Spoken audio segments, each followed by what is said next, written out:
Je m'appelle Caroline Audibert.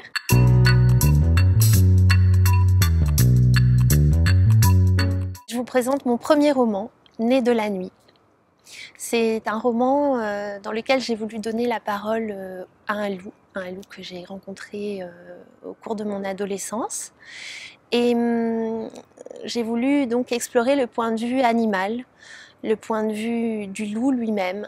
Et j'ai imaginé ce livre pour offrir une expérience sensorielle inédite au lecteur. J'ai envie que le lecteur enfile ce livre comme une peau et redécouvre le monde à travers les sens d'un loup. Et les sens d'un loup offrent un rapport très intense au monde. Et voilà, et c'est une langue loup, une langue fauve qui a surgi dans mon écriture.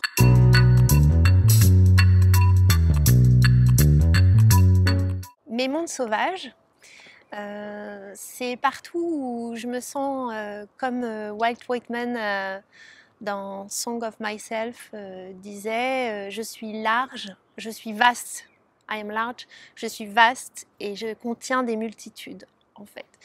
Et voilà, ça va être tous les endroits où l'on peut se déployer, où l'on peut se découvrir une multitude, où l'on peut se relier à la multitude du vivant, des éléments.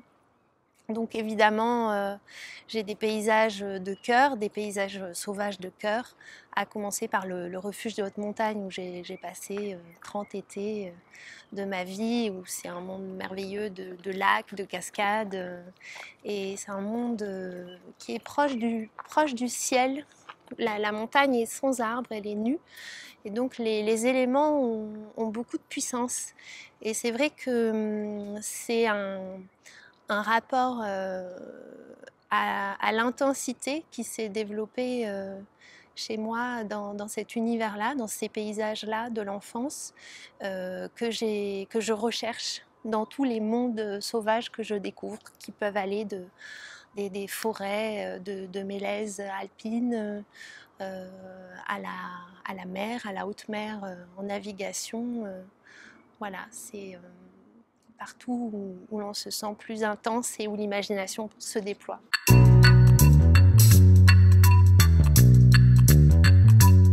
Mes livres sauvages, je commencerai par les Métamorphoses d'Ovide, qui sont une exploration de l'âme humaine dans tout ce qu'elle a de plus sauvage, de plus fou, de la vie à la mort et le retour à la vie. Et on passe par toutes sortes de cycles de résilience et qui prennent la figure de dieux ou de créatures magiques.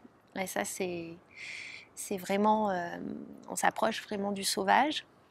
Ensuite, je ferai un bond vers les textes comme Le chant du monde de Giono, qui déploie une sensualité de la nature et un lien de l'homme aux forces sourdes, aux forces même parfois terribles qui agitent le monde, toutes les palpitations, voilà, des roches, de l'eau, des arbres, du ciel.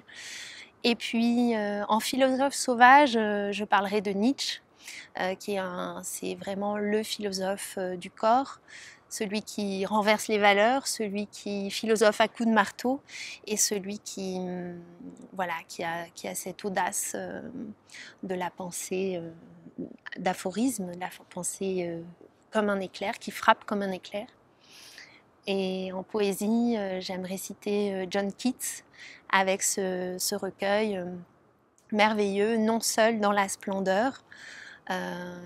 Et voilà, si le sauvage est lié à la splendeur du monde, à quelque chose d'intact, ce vers, Non seul dans la splendeur, c'est une manière de dire qu'on est relié à la fois à la splendeur et à soi-même, même dans la solitude.